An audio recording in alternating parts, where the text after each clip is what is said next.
Hello and welcome to For Fox's Sake. This is a big episode. This is, for Fox's sake, a new era. And the people that you can see on the screen or whose voices you're going to hear if you still consume this podcast as a podcast, we are the three founders of the new era of For Fox's Sake.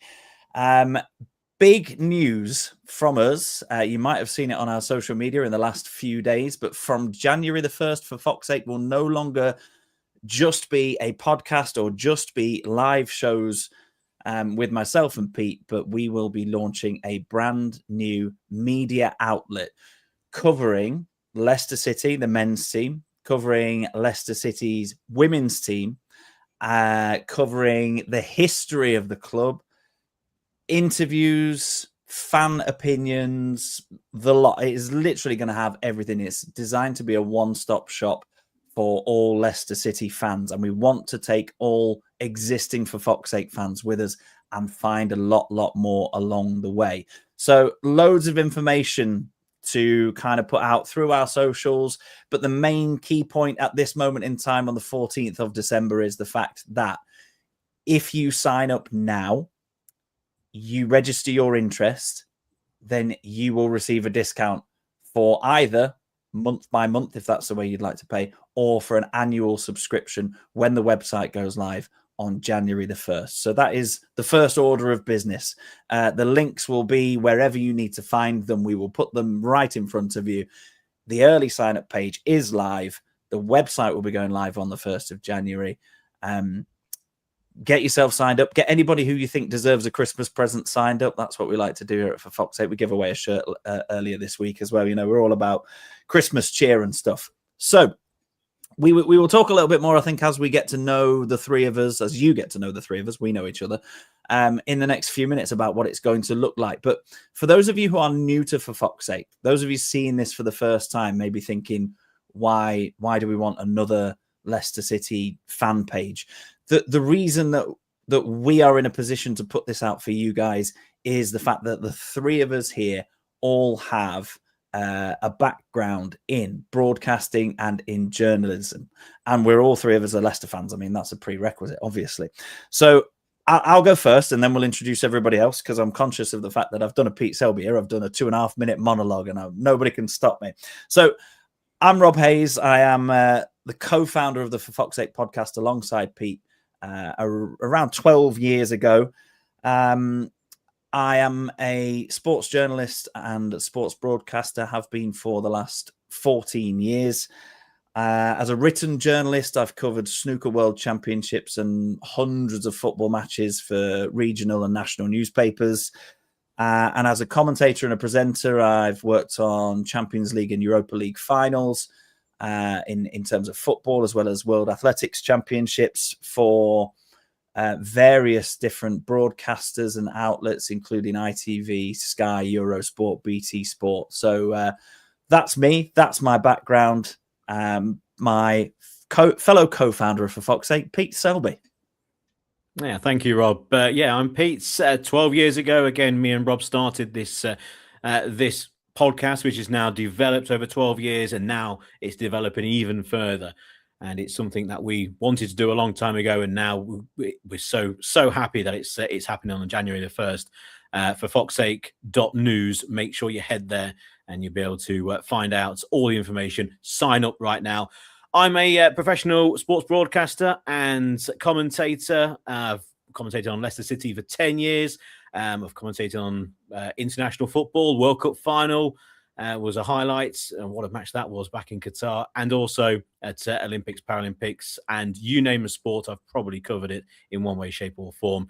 You might recognize my voice from the world of horse racing as well, but Leicester is where my heart is.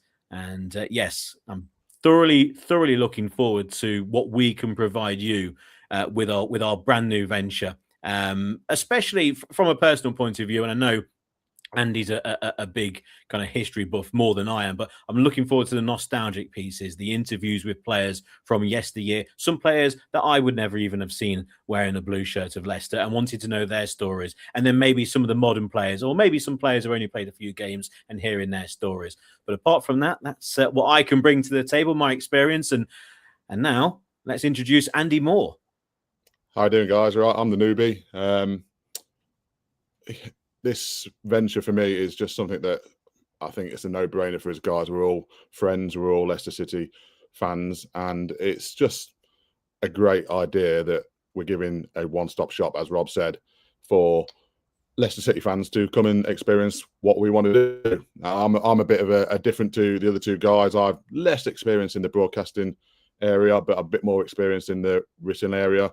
I've covered national, local, domestic football. I'm a sports media professional in other sports as well. My main area is cricket, unfortunately, for those that don't like the cricket. But yeah, it's something that I'm very keen on doing. It's something I'm very keen to get better at, that I'll be able to join these guys on for Fox's sake. And yeah, it's exciting times. And like Pete and Robert both said, get yourself signed up. It's going to be great. We've got plenty of work that we're going to be doing, content, great content. Like both Pete and Rob said, the history side is something I'm very keen on. I've got lots of great interviews already lined up, lots of great content, and I've got a bit of a background in women's football as well. So there's certainly more to come with that area. I think Andy's undersold himself there a little bit, because I certainly speak on behalf of myself, and I'm sure on behalf of Pete as well, that we wouldn't be sat here doing this introduction to this podcast without Andy's involvement, because for Fox's sake, as it initially was me and Pete having a chat about the football, and that ran pretty much unchanged for the best part of a decade.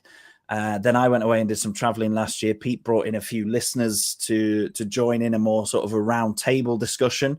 And we're absolutely delighted that those guys are staying on board with us in terms of our audio and video output. And then this summer, again, I'm trying to put as much of the praise on these other guys as I can, because Pete was the mastermind behind a sort of mini rebrand, if you like, of For Fox's Sake, in terms of us doing video content and then us doing live video content. And we were quite happy to be trying to grow the reach of the podcast and the reach of our shows that way. And then Andy got in touch a few months ago. Andy, Pete and I have worked together for many years on different projects, and brought this idea to the table. And Pete and I straight away were just like, yes, please, come on. We are 100% on board with that. We've all got ideas, and we've all got areas that we can bring into this to create something that we would want to subscribe to. That's the key thing for me. We would pay to subscribe to the new For Fox's Sake website coming on January the 1st. So we want to create content that everybody else will as well. We've got somebody joining us live from Canada, Blue Fox Forever, saying, evening, Pete, Rob and Andy. Great to join you live from Canada. Let's hope, Blue Fox Forever, you've already been to forfoxsake.news and registered your interest for our brand new website. But yeah, I think, Andy, we just need to thank you really for choosing For Fox's Sake to be the sort of vessel really for your passion. And Andy, actually, for those of you watching and listening, Andy is going to be full-time on this project. Pete and I obviously will do our usual bit and a little bit more in terms of the shows. I'll be contributing to some of the written areas, because I'm kind of like a hybrid between Pete and Andy. If Andy's the written specialist, Pete's the broadcast specialist, I'll try and sit on kind of both tables, if you like, and do a little bit of both. But yeah, Andy's going to be sort of content manager, and making sure that there's plenty of great stuff for you to read there. Before we are going to talk about the Ipswich game actually in a few minutes time, and this is going to be a bit of an episode of For Fox's Sake, as well as just here's 10 minutes about who we are. But before we do, Pete, I just want to ask you a question that I've not set you up for. I just want to know what you are most excited about when we launch on January the 1st? What are you most excited about our new members seeing or experiencing with us? What I'm most excited about is a line actually that you've already used, and that's, I want For Fox's Sake to be exactly what I would want to join and subscribe to myself. And we are fully aware that out there in the world of podcasts, live now podcasts and live shows, and also written content, there are plenty, and we don't need to go through the names, but there's plenty out there, and we're all friends, okay? And we're going to be working with some of them guys. They might appear on the shows. We've been on there. Andy's been on today already. So there's plenty of content out there for Leicester City fans, okay? But what we want to create is, and you called it, that one-stop shop, that one site that has absolutely everything. It has the podcasts that you can listen to and watch like you're doing right now. And not just one, but 5, covering all sorts, from fantasy football, for a preview for every single Leicester game, to a discussion, Leicester City. So we're talking For Fox's Sake live right now, talking about the Ipswich game. We'll be talking about the season we won the league, the champions, and hopefully you've been enjoying that as well. And then also the new women's football show as well. What a great first episode that was. So we're trying to do everything. And then when it comes to the written side of things, the nostalgia pieces, I'm really looking forward to that. The interviews that Andy's got lined up with many famous ex-Leicester players. And also the fact that Andy's going to be full-time on this, okay? There's many people out there who put so many hours into content for Leicester fans to enjoy. But this is a one-stop shop, one place where you can subscribe to on a monthly basis for the cost of a pint, essentially. That's all it is.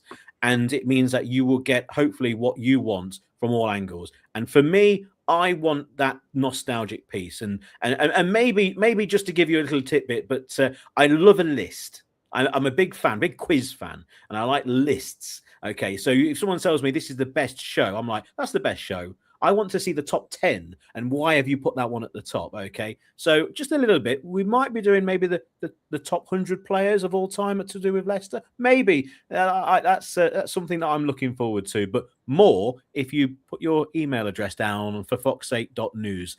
More to come on January the 1st.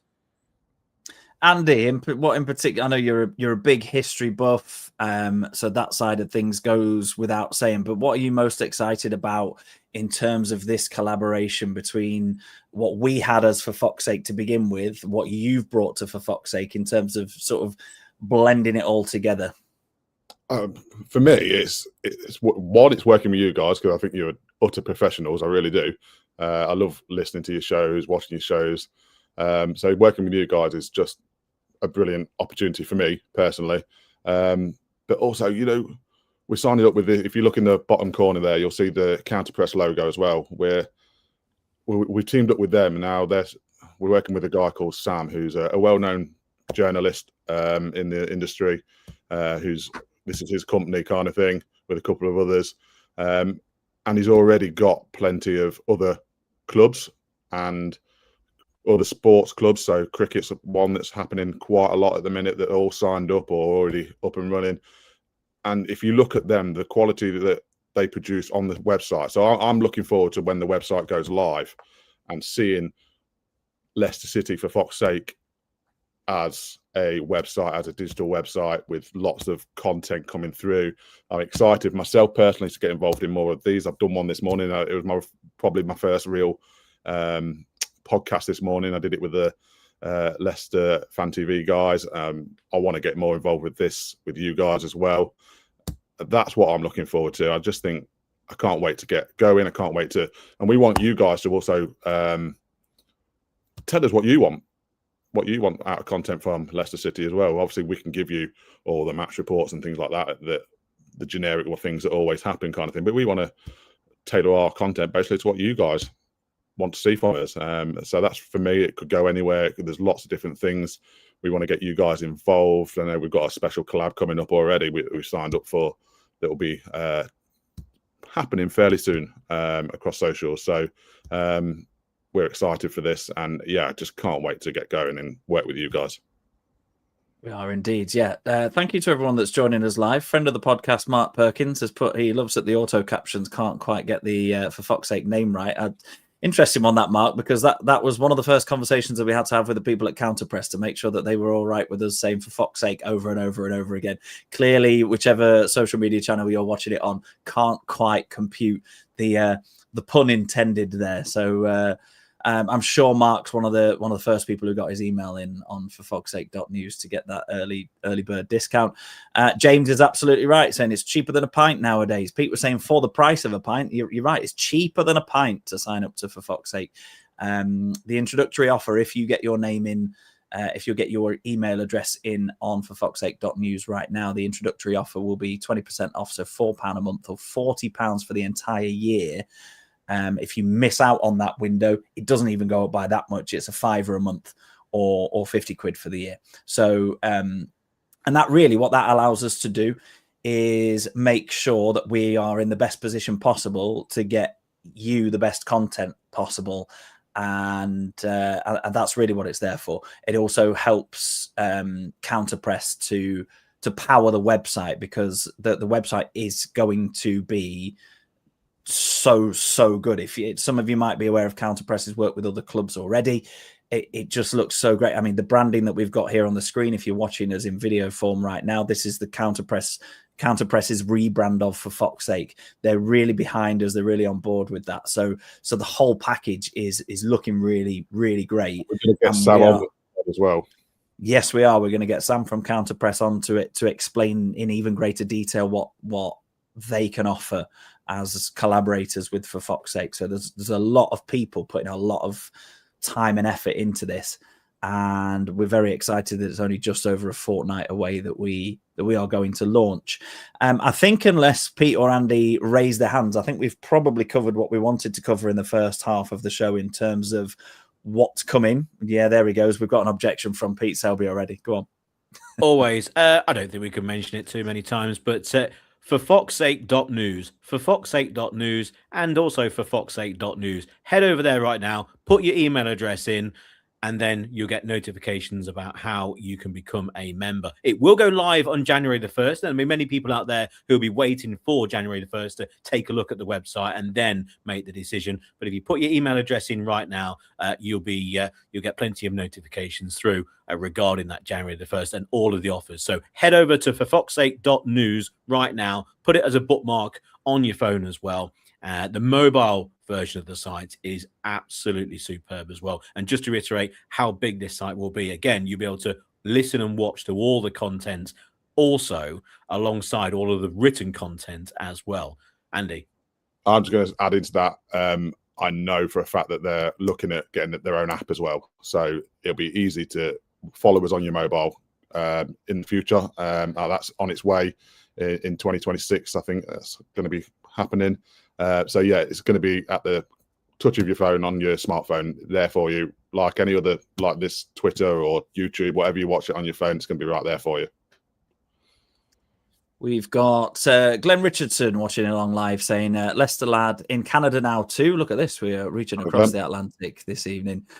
Looking forward to everything that is to come. So are we, Glenn. In case you haven't noticed over the last 18 minutes, we're very, very excited about this. So that we're glad that you are too. This beats Christmas. This tops Christmas for me, and I'm a big Christmas fan. I'm a big fan, legacy, heritage fan of Christmas. Me, but this is true Christmas for me. That's true. There goes the man without any kids. Anyway, let's give up talking about ourselves for once and actually talk about some football, shall we? Leicester, yeah. Leicester won again, believe it or not. Leicester 3, Ipswich 1 on Saturday at the King Power Stadium. Andy, we'll start with you because you were there. Just give us basically your impressions of the game. As don't talk about it from, you can forget for now you're a journalist. You're on this as a fan now, so just talk as a fan. What was it like, especially with the first half performance and the beginning of the second half? Those two things both happened in the same game. Refreshing. That's what it was for once, because you've gone there this season and you thought to yourself, oh, do I really want to go? Do I want to just like sit on my sofa rather than go down there at times? Because it's been a hard watch at times this season. But you know what? The first 45 minutes, don't get me wrong, Ipswich were poor. They were very poor. I expected a lot more from them, but I felt we were good. I've mentioned, I think I put a report on either yesterday or this morning, I think it was. I said that from the start we were pressing high up and a lot quicker as well. It's something I've noticed. I've not noticed it before, but I felt it was, and it managed to bring the wingers in, and it managed to bring the fullbacks in as well. And we just looked on it, certainly for that first 45 minutes. And obviously the two fantastic. Obviously you got Bobby Decord over Reed's shot. It's hard to say. It just, I think I messaged Pete at the time. It just seemed to be moving all over the place. It just swerved ever. There was a debate this morning when I was on that other podcast that whether it took a deflection. Well, I didn't see a deflection. It was just seemed to be moving in the air. And then obviously Abdul's quite amazing goal, already being talked about as a Pushkas Award goal, I think it was. So that first half was just really, really refreshing to see. And then obviously the first 5 minutes of the second half, we've had trouble coming out the second half. And it was nervy. You could tell there was a nervousness in the crowd. You could see it. You could hear it. And at times there was a lot of intricate one-touch passing that it could go wrong at any point, but it didn't. And then we got that goal, which really, really settled the nerves. So yeah, that first 5-10 minutes of that second half was really, really crucial, where we managed to, because Ipswich came out and gave us a bit of pressure in that first few minutes, but they didn't create anything. They didn't create anything all day, really. But yeah, it was really, really good. Pete, you were nodding along there or shaking your head to the Decordova-Reid deflection or not. What I want to know, because you two were kind of managing the social media output during the game between yourselves, I need to know which one of you was responsible for the Joey Goodjohnson tweet. Oh, that was me, actually. That was me. Enjoyed that. Really enjoyed that. Like that. Now, because obviously our backgrounds and what we do as well, if we're at the game, if we're commentating at the game, or if we're there as a fan, there as a general exec, we will give our point of view. I think over the years, the listenership, if you're a new listener or maybe you've been listening for over a decade, and then obviously you're going to be turning into a reader, etc. now, then you want to know, and hopefully you've enjoyed our experiences. Well, I was working on the racing broadcast, on horse racing broadcast, Saturday afternoon. Cheltenham's on, and there's a horse with Harry and Dan Skelton called Nurse Susan, and Nurse Susan was racing at the time of Fataru's goal. So there I am with 75 screens in front of me, the main one with Nurse Susan on. And then I've got Leicester City here away to my right. And Nurse Susan's got a little bit of a special place in my heart because it finished like third or fourth at Cheltenham at a massive price years and years ago. So as Nurse Susan is siding her way through the field, I'm watching through one eye what's going on the race course, whilst watching Fataru nutmeg a player in the midway point of his own half. And all of a sudden, you're meant to build up slowly throughout a horse race. So a race goes over 3 miles. You start off slowly. And then in the second mile, you might get to this. And then in the final mile, you've got a place to go. Well, Nurse Susan, she'd only gone a mile of 3. And all of a sudden, Nurse! Because this shot was going over and over. And then it dipped and then it went over the keeper. Oh, my God. And all I got round was a gallery of people look at me thinking I've misjudged the finish line at Cheltenham by 2 miles. But so, yes, if you can find that footage and commentary, then it's quite worth finding out. But anyway, yeah, that's what I'll remember from Fataru's goal. What an absolute stunner. Don't forget the nutmeg. Brilliant nutmeg. We know he tries it in training, but to do that from 70 yards as well, you know, get rid of Joey Goodjohnson, get rid of David Beckham, get rid of goalkeepers kicking out of their hands or from the turf, and it gets caught by a gust of wind. This is the real goal from your own half. The best goal from their own half that I remember seeing in recent times. I always thought that Charlie Adam goal at Stamford Bridge was really, really good because of the location, etc., and where it was, and another player who really tried all the time to score from his own half. Just a super goal. Decordova-Reid was fantastic. Swaz was a word I used. It wasn't my own language. That was given to me by someone, again, in the gallery who described it as that, someone in their youths. Just a great feeling. a great feel-good performance. And I think it's the first result this season overall that everyone's looked at, probably because of the opposition and because of the turnaround in form over the last few games. But it's for the first time, I think this is a side that Leicester fans can really get behind. It's a proper championship side because it's not fully complete. It's got holes in. It's got a lot of players in the side that you could seriously upgrade. But what it has, all of a sudden, it has what all Leicester fans want.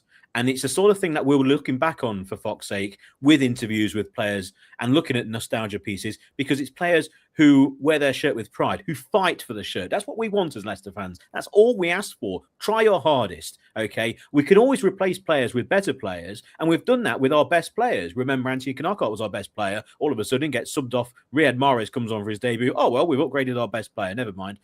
Players come and go, but what we want them to do is fight. And that's what we've got. Players who actually are playing for Leicester, who want to play for Leicester.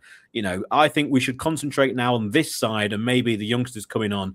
And if players don't want to be there, and it's taken Cifuentes a while to maybe work that out, obviously behind the scenes they will know more, then that for me is all that matters. And I think we've got the basis now of a core 15, 16 players that Leicester fans can really get behind. And who knows, it might turn out to be a decent season. I think you're absolutely right. The important thing is there that Cifuentes has got to the point where, after a few months of the season, and the Championship's an unforgiving place, and let's remember he only had half a pre-season because of the dilly-dallying in the summer in terms of getting the new manager in. He has realised who wants to be there, who's not just saying that they want to be there, but actually who is proving with their performances that they want to be there. And like you said, that's all Leicester fans have ever wanted. Now you would say on paper that someone like Harry Winks is probably one of the best midfielders in the Championship, comfortably one of the best midfielders in the Championship.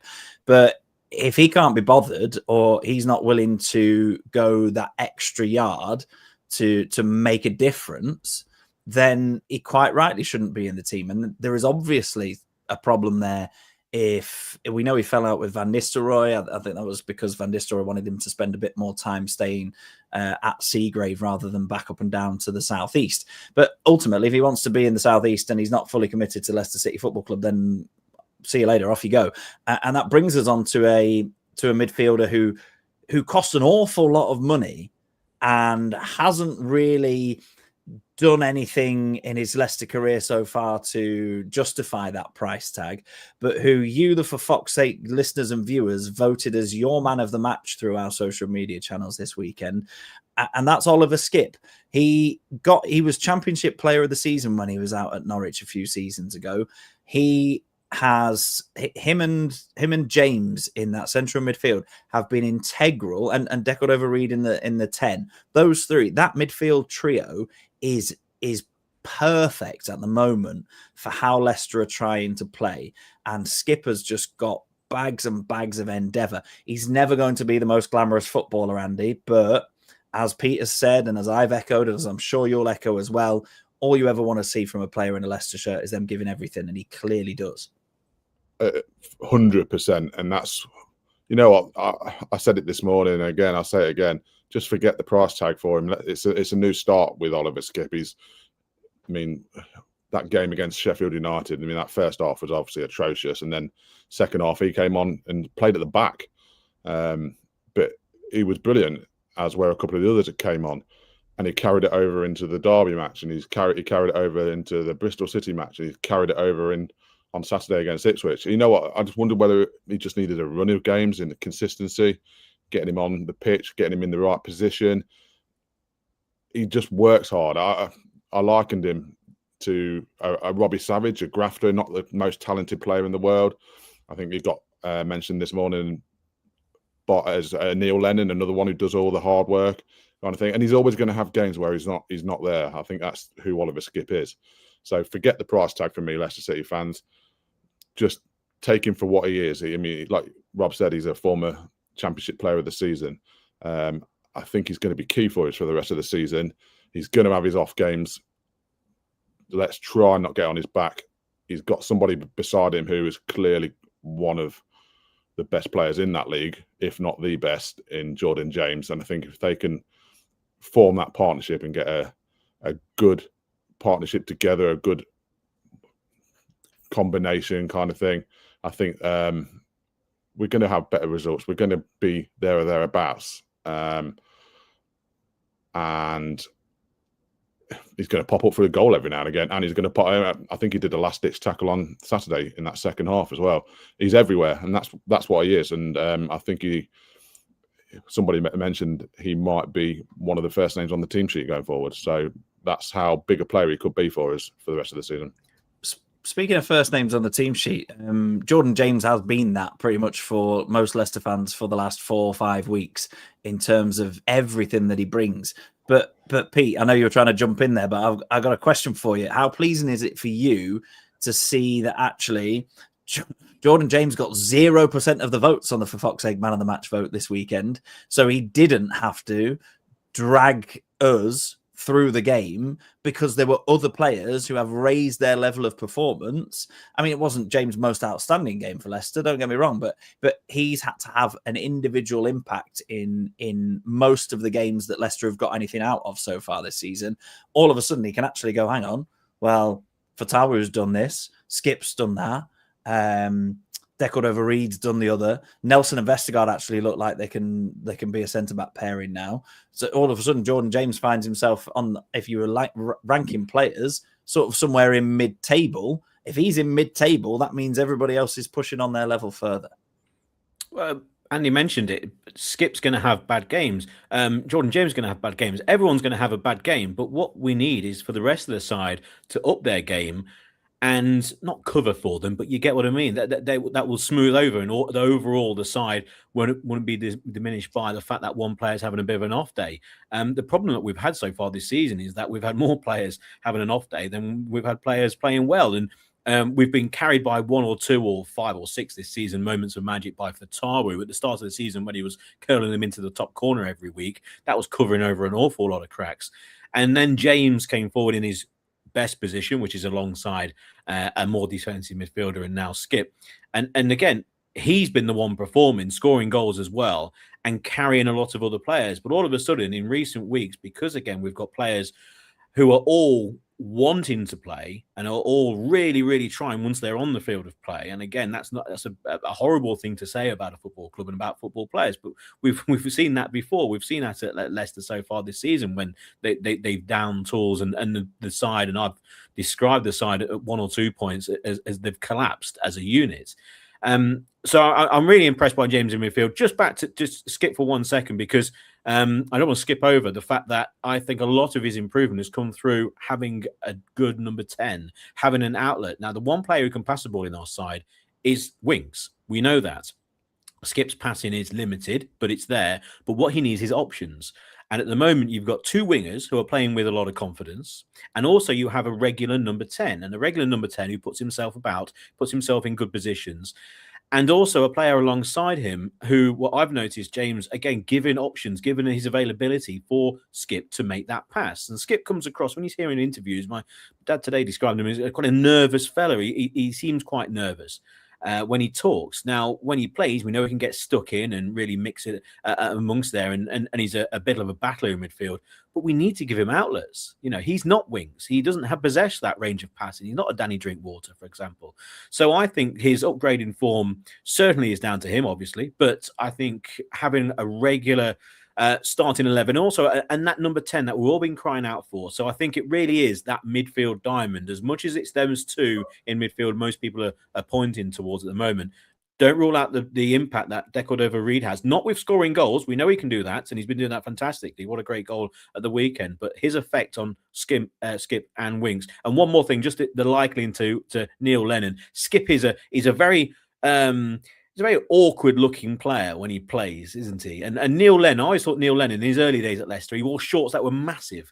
And he looked rather ungainly. He looked like he was running through treacle all the time, Neil Lennon. He was running as hard as he can and as fast as he can, and then you'll see someone else walk past him. It was a very strange player, Neil Lennon, but he was very, very effective. And I think Skip's exactly the same as that. He's never going to be the most flashy. He's never going to be. He's never going to do anything extraordinary in terms of passing, etc., or maybe scoring a goal or 2. Neil Lennon scored 1 or 2 crackers in his time. But what he does a lot of work off the ball. He does a lot of work that goes unnoticed, and he creates the opportunities for others to then flourish and go forward. So I think you need a team, you need a Skip in your side, and especially in the Championship. It's a shame we haven't seen it before. I thought he would have worked brilliantly alongside Winks. I'm sure that's why he was brought to the club. That plan has now been ripped up and has been used to fuel the home. So that's not being used anymore. Him alongside James, but don't rule out the fact that Decordova-Reid, they need that number 10 to be making room for them to pass the ball to, essentially, to stop them maybe trying the more creative pass that he might lack. But it doesn't matter at the moment because he's doing very well in the last 3 games. He is indeed. The 3-1 win against Ipswich then lifting Leicester to 8th in the table. 31 points, just 3 points outside the playoffs. Level on points with QPR, who are Leicester's next opponents and away fixture next Saturday. So a chance for me to plug my regular show on For Fox's Sake. That's the preview. That'll be coming to you on Thursday evening at some point.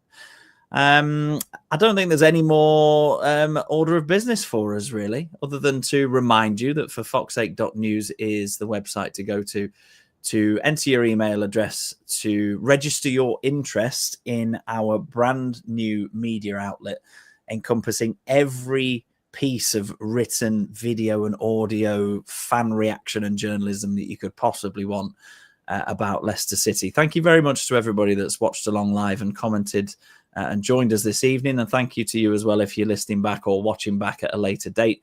Andy, Pete, it's very, very exciting times for Fox's Sake. So everybody watch this space. And one more time, because Pete will tell me off if I don't, forfoxsake.news is the place to go to register your interest. Preview coming on Thursday evening for the QPR game. Thank you very much for watching, guys. We'll see you soon.